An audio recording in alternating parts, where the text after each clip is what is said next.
할렐루야. 아멘. 시온성과 같은 교회, 명륜제일교회를 세워주신 우리 주님을 향하여 할렐루야 찬양대에서 귀한 찬양을 올렸습니다. 우리 주님께서 영광 중에 받아주신 줄로 믿습니다. 아멘. 찬양의 가사처럼 어떠한 업무의 권세, 어떠한 환경에도 굴하지 않고 믿음으로 승리하며 최후의 승리에 이르는 그날까지 믿음에 달려갈 길을 달려가는 우리 모두가 되기를 주 이름으로 축원합니다. 이 시간 우리 옆 사람과 복음을 나눕시다. 주님의 이름으로 축하합니다. 주님의 이름으로 축하합니다. 네, 그렇습니다. 오늘은 교회의 생일입니다. 교회의 생일이란 주님의 몸된 교회, 우리 성도들의 생일이다, 영적인 생일이다 해도 과언이 아니겠죠. 예, 다시 한 번 더 주님의 이름으로 축하를 드립니다. 예수님께서 이 세상에 이미 오셨는데 이제 12월 오늘이 교회력에 따르면은 교회력 대림절 첫 번째 주일이 시작되는 주일입니다. 대림절부터 시작해서 앞으로 4주간 성탄절을 앞두고 이제 오시는 주님을 기다리는 절기를 보내고 있는데요. 우리 주님은 이미 구약 시대를 살아갔던 이스라엘 백성들은 메시아, 즉 예수 그리스도가 이 땅에 오시기를 기다렸습니다. 그런데 그 예수는 이미 2000년 전에 이 땅에 오셨습니다. 그러면 우리가 기다리는 예수님은 주님이 초림하여 이 땅에 오셨고 다시 재림하여 이 땅에 오신다고 약속하셨기 때문에 우리는 재림하여 이 땅에 오실 예수님을 기다리는 백성 공동체라는 겁니다. 그래서 우리 교회는 장차 재림하여 오실 예수님을 우리는 기다리면서 오늘을 우리는 살아가야 한다는 것입니다. 예수님이 재림하는 것, 그것은 마치 여러분 겨울이 다가오면 철새가 날아옵니다. 철새가 날아온다는 것은 이제 겨울이 다가온다는 것이죠. 이처럼 철새가 다가와서 그들이 겨울을 보내게 되는데 우리 입장에서 본다면 혹독한 겨울은 참 살기 여건이 참 좋지 않는 그런 겨울이지만 철새 입장에서 본다면 혹독한 그 시베리아의 그 겨울을 이기기 위해서, 즉 지나기 위해서 이 남쪽 나라, 이 한반도에 겨울을 보내기 위해서 철새 입장에서 본다면 이곳이 포근하게 여겨진다는 것입니다. 그래서 이곳에 온다는 것이죠. 주님이 재림하여 오실 때도 마찬가지입니다. 주님이 재림하여 오실 때도 마치 철새처럼 주님이 재림하여 오시는 그때가 참으로 행복하고 기쁨의 날로 여기는 사람이 있는가 하면은 어떤 사람은 주님이 재림하여 오시는 그날이 절망하고 탄식하는 사람도 나누어진다고 성경은 또한 말씀하고 있습니다. 하나님은 간절히 바랍니다. 주님이 재림하여 오시는 그때에 우리 믿음의 사람, 특별히 우리 명륜제일교회 모든 성도들이 한 사람도 절망하거나 탄식하는 사람이 없이 주님이 재림하여 오시는 그날이 축제의 날이요, 기쁨의 날이요, 행복의 날이 펼쳐지기를 주님은 원하고 있습니다. 자, 그러면 우리가 어떻게 하면 주님이 오시는 그날에 우리 모두가 더 없는 기쁨으로 그날을 맞이할 수 있겠습니까? 하나님께서는 먼저 오늘 본문 28절을 통하여 구원을 기대하라고 말씀하고 있습니다. 자, 28절 우리 같이 한번 읽어볼까요? 시작. 이런 일이 되기를 시작하거든 일어나 머리를 들라 너희 속량이 가까웠느니라 하시더라. 아멘. 오늘 성경 본문 25절은 이렇게 시작하고 있습니다. 1월 성신에는 징조가 있겠고 땅에서는 민족들이 바다와 파도의 성난 소리로 인하여 혼란한 중에 공고하리라 라고 말씀합니다. 오늘 본문 누가복음 21장 25절에는 주님이 재림하여 오시는 그날은 역사적 종말을 이야기하고 있습니다. 우리는 개인적인 종말이 있잖아요. 언젠가 우리의 삶을 마감할 때가 있다는 겁니다.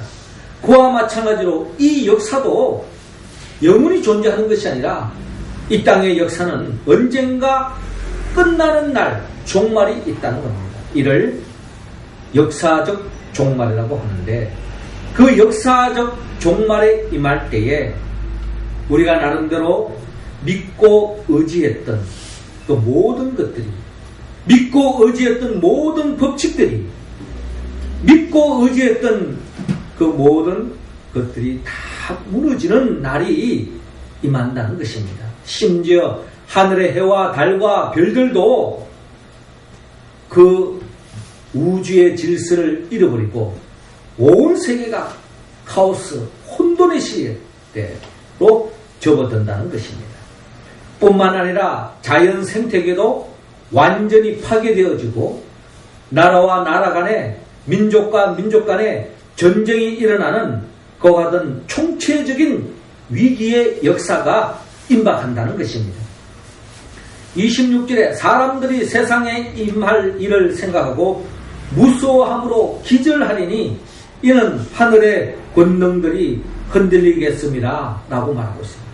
그러니까 얼마나 총체적인 위기에 빠지는지 사람들이 무서워할 뿐만 아니라 기절을 한다. 믿기지 않는 일들이 막 벌어지는데 이런 속에서 많은 사람들이 기절하고 나자빠지는 그런 어처구니 없는 일들이 한마디로 재앙과 재난의 역사가 펼쳐진다. 이것이 바로 역사적 종말에 임할 때에 일어나는 일이라는 것입니다. 그런데 27절에 그때에 그런 총체적인 위기가 임하는 그때에 사람들이 인자가 구름을 타고 능력과 큰 영광으로 오는 것을 보리라 라고 주님께서 말씀하고 있습니다. 그 총체적인 위기에 모든 사람들이 절망할 수밖에 없고 좌절할 수밖에 없는, 탄식할 수밖에 없는 그 역사적 그 현장에 주님께서 구름을 타고 능력과 큰 권능으로 재림하여 오실 것을 성경은 약속하고 있습니다.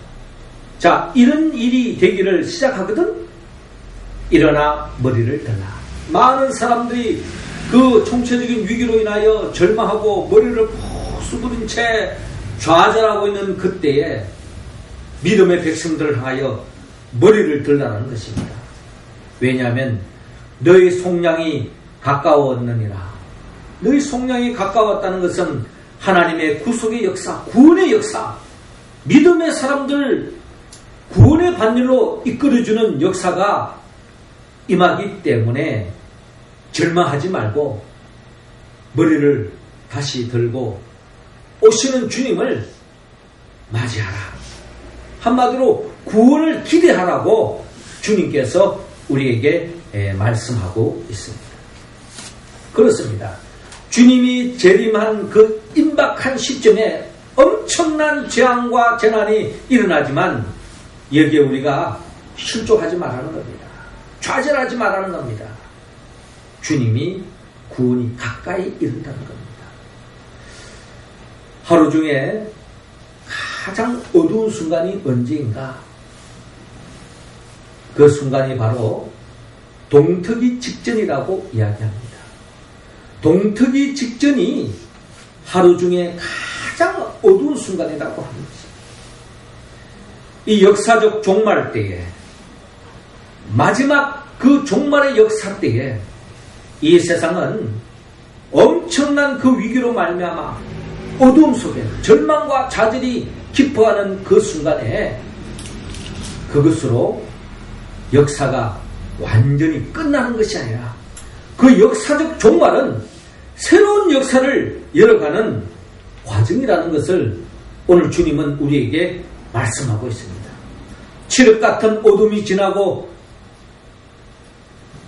동력 하늘에 떠오르는 태양처럼 이 세상에 주님이 빛으로 오셔서 이 역사적 종말을 다 걷어내고 새로운 새하늘과 새 땅의 역사를 이끌기 위하여 주님이 재림하여 오신다 하는 것을 오늘 성경은 우리에게 분명히 밝히고 있습니다. 이스라엘 역사를 들여다보면 하나님의 은혜로 출애굽을 하여서 가나안 땅을 가는 그 과정 속에 그들의 앞에 가로막혔던 예기치 못하는 상황이 전개되어졌는데 그것이 바로 홍해가 앞에 가로막혀 있는 것입니다. 그 홍해를 건널 수도 없고 뒤쫓아오는 바로의 군사가 이스라엘 백성을 추격해 오고 있습니다. 앞으로 가자니 물에 빠져 죽겠고 뒤로 물러가자니 바로의 군대에 의해서 죽음에 이를 수밖에 없는 한마디로 풍전등화와 같은 절대절명의 위기에 처한 이스라엘 백성들입니다.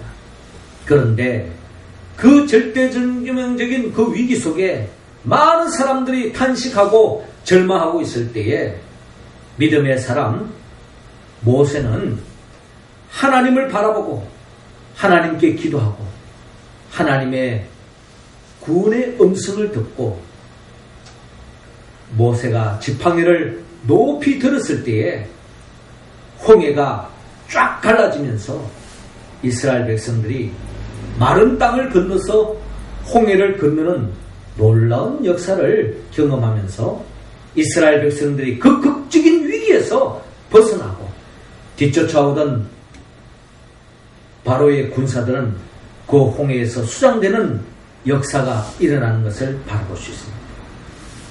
똑같은 날에 똑같은 그 역사 현장에서 이스라엘 백성들은 구원을 받고 뒤쫓아오던 바로의 군대는 죽음의 역사가 일어났다는 것입니다. 예수님이 재림하여 오시는 그날에도 동일한 역사가 일어납니다.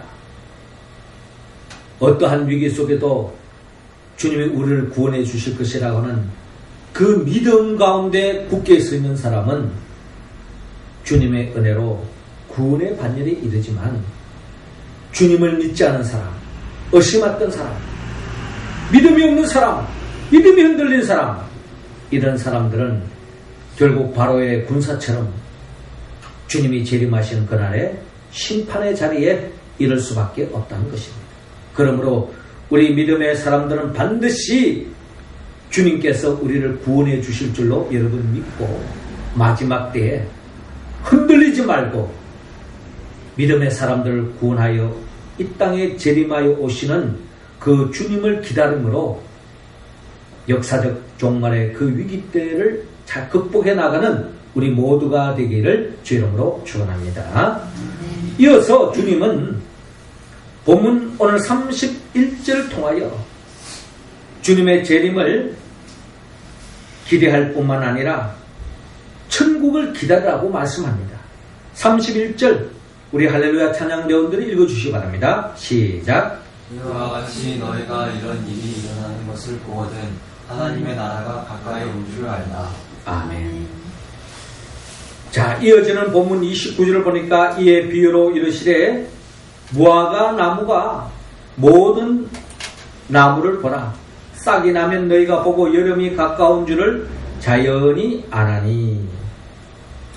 그렇습니다. 주님의 재림에 임할 때에 나타나는 역사 속에서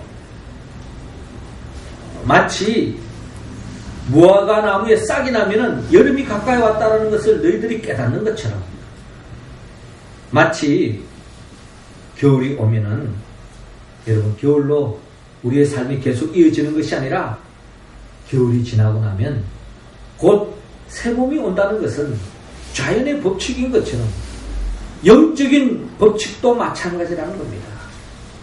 주님이 재림하여 오시면은 그 역사적 종말은 종말로 끝나는 것이 아니라 새로운 역사가 펼쳐지는데 31절에 이와 같이 너희가 이런 일이 일어나는 것을 보거든 하나님의 나라가 가까이 온 줄을 알라.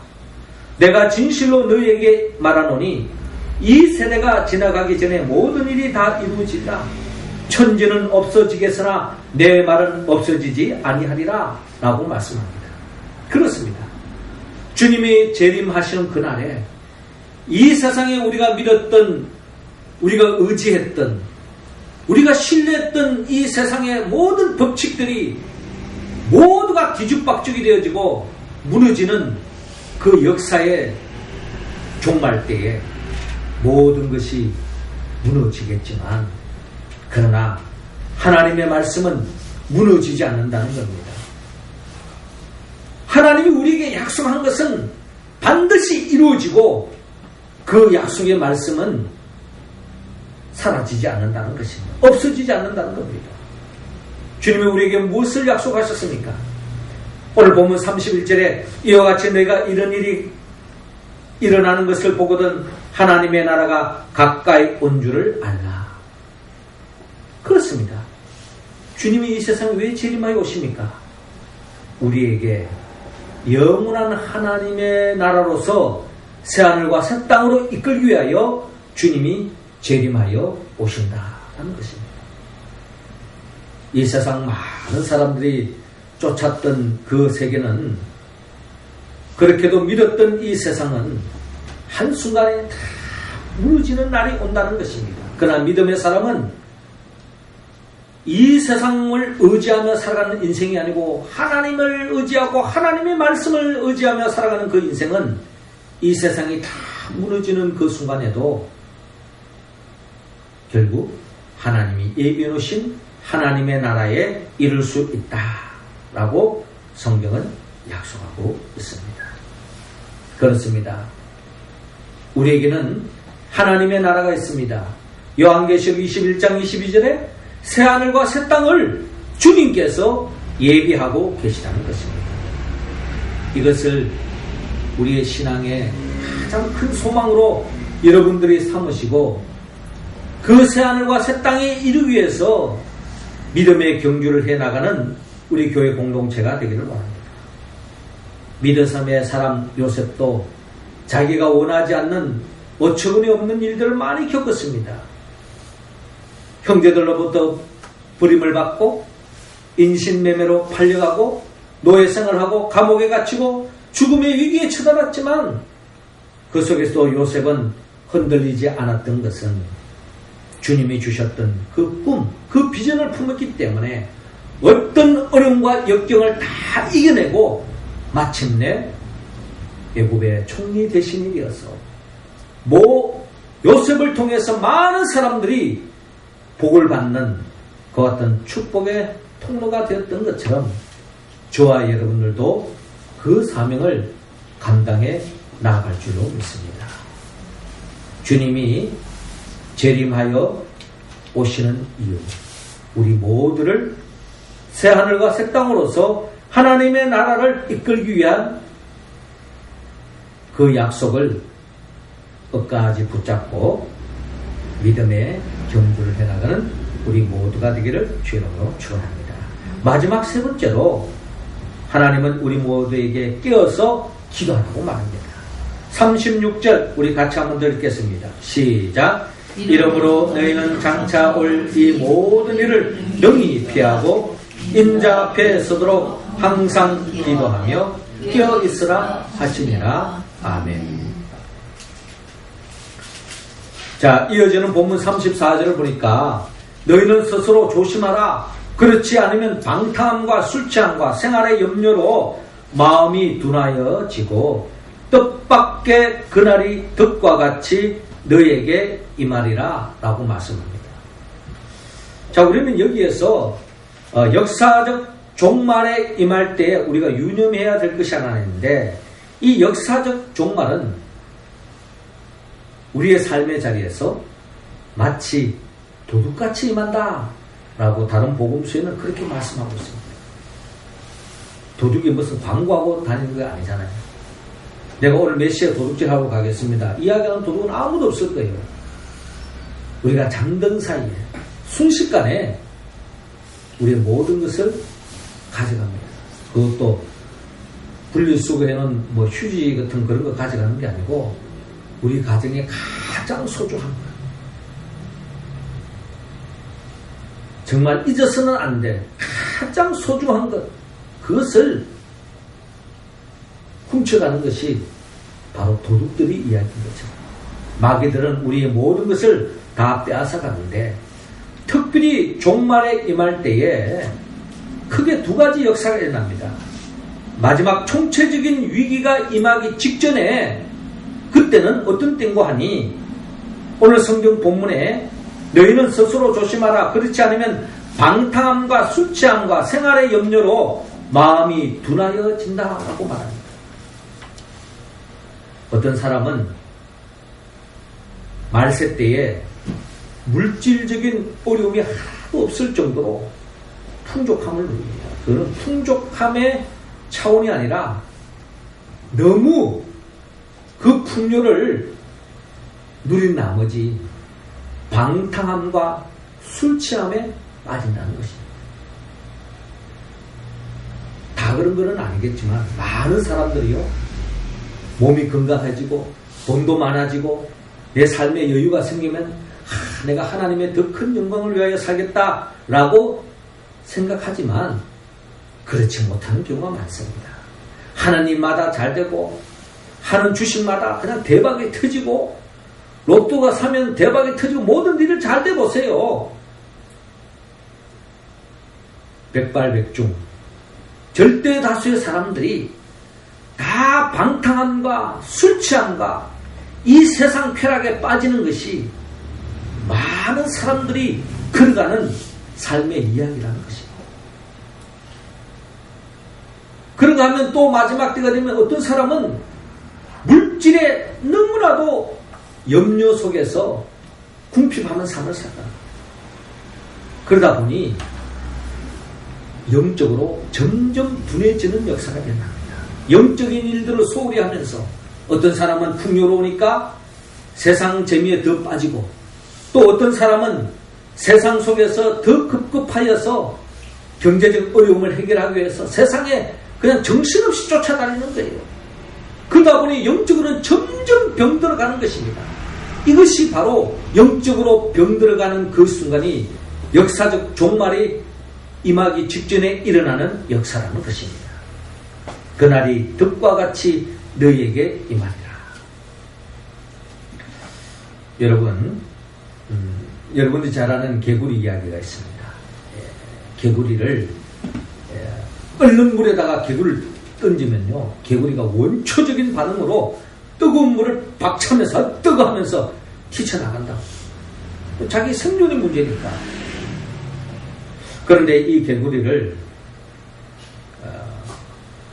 차가운 물에 개구리를 담가놓고 냄비에다가 서서히 밑에다 데우면 개구리는 이 서서히 데워지는 이 온도를 그냥 자연스럽게 느끼면서 노곤해지겠죠.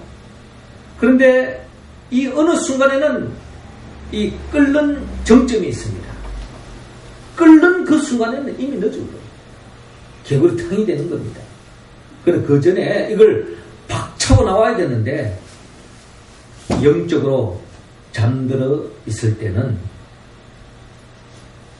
결국에는 개구리탕이 되는 것처럼 우리도 이 마지막 때에 그 극적인 위기가 갑자기 임했을 때에, 즉 세상 쾌락에 빠져있는 사람, 또 세상에 그냥 먹고 살기 위해서 바쁜 사람, 영적으로 잠들어 있는 사람, 총체적인 위기가 왔을 때에 당황하는 겁니다. 이거 어찌된 일이냐? 이거 어떻게 하면 좋으냐? 당황하다가 절망 속에 결국 자포자기하는 역사가 일어난다. 그러나 영적으로 깨어있는 사람들은 그 순간에 때가 왔구나, 더욱더 주님의 구원에 임한다는 겁니다. 그러므로 오늘 본문 35절에 이 날은 온 지구상에 거하는 모든 사람에게 임하리라. 이러므로 너희는 장차 올 이 모든 일을 능히 피하고 인자 앞에 서도록 항상 기도하며 깨어있어라 라고 말씀합니다. 인자 앞에 서도록 항상 기도하며 깨어있어라. 이 마지막 때가 점점 가까울수록 우리가 영적으로 잠들어서는 안 됩니다. 깨어있어야 된다는 겁니다. 기도해야 한다는 것입니다. 우리 교회는 1년 12달 새벽 기도를 계속 하나님 앞에 제단을 쌓는 이유도 바로 거기에 있습니다. 우리 교회 공동체가 영적으로 깨어있기 위해서 결국 영적으로 기도하고 깨어있는 그 공동체는 결국 마지막 때 그 어떠한 환난, 어떤 위기가 처한다 할지라도 우리는 그 위기를 극복하고 최후의 승리의 자리에 이를 줄로 믿습니다. 그 반면에 참여는 우리 모두가 되기를 주의 이름으로 축원합니다. 사랑하는 성도 여러분, 초대교회도 성령 충만함으로 그들이 어떤 환경에도 극복했던 것처럼 앞으로 이 시대가 어떻게 전개될지는 모르지만 그것이 중요한 것이 아니라 우리가 항상 기도하고 영적으로 깨어있다면 우리는 그 사명을 감당할 줄로 믿습니다. 주님은 오늘 이 시간 대림절 이 첫째 주간을 통하여 또 특별히 교회의 생일을 통하여 다시 한 번 더 우리에게 말합니다. 반드시 하나님은 우리에게 구원의 길을 준비하고 계시고 천국을 예비하고 계시다는 것을 여러분 믿으시고 영적으로 늘 깨어서 기도함으로 하나님께 영광 돌리기를 원합니다. 이 말씀에 우리가 온전히 응답하기 위해서는 성령의 도움을 받아야 합니다. 성령은 예수님의 영이죠. 나를 위하여 천지 만물을 창조하시고 우리를 죄악에서 건지기 위해서 육신의 몸으로 이 땅에 오시고 십자가에 못 박혀 죽으시고 부활하시고 승천하시고 지금도 성령을 보내주셔서 성령의 도우심으로 하나님의 말씀대로 하나님의 뜻을 이루어가는 우리 교회 공동체를 새하늘과 새 땅으로 이끌기 위하여 재림하여 오신 그 예수 그리스도의 영 보혜사 성령의 도우심으로 하나님의 말씀에 응답하여 하나님께 영광 돌리고 마지막 때 최후의 승리의 반열에 이르는 우리 모두가 되기를 주의 이름으로 축원합니다. 기도드리겠습니다. 하늘에 계신 우리 아버지, 이 시간 우리 한 사람 한 사람에게 성령의 기름을 부어주시고 이 마지막 때 어떠한 환경, 어떠한 상황이 전개된다 할지라도 당황하지 않고 두려워하지 않고 흔들리지 않고 영적으로 깨어서 주 안에서 모든 위기를 극복하고 최후의 승리의 자리에 이를 수 있도록 인도하여 주옵소서. 주께 의탁하고 예수님의 이름으로 기도드립나이다. 아멘.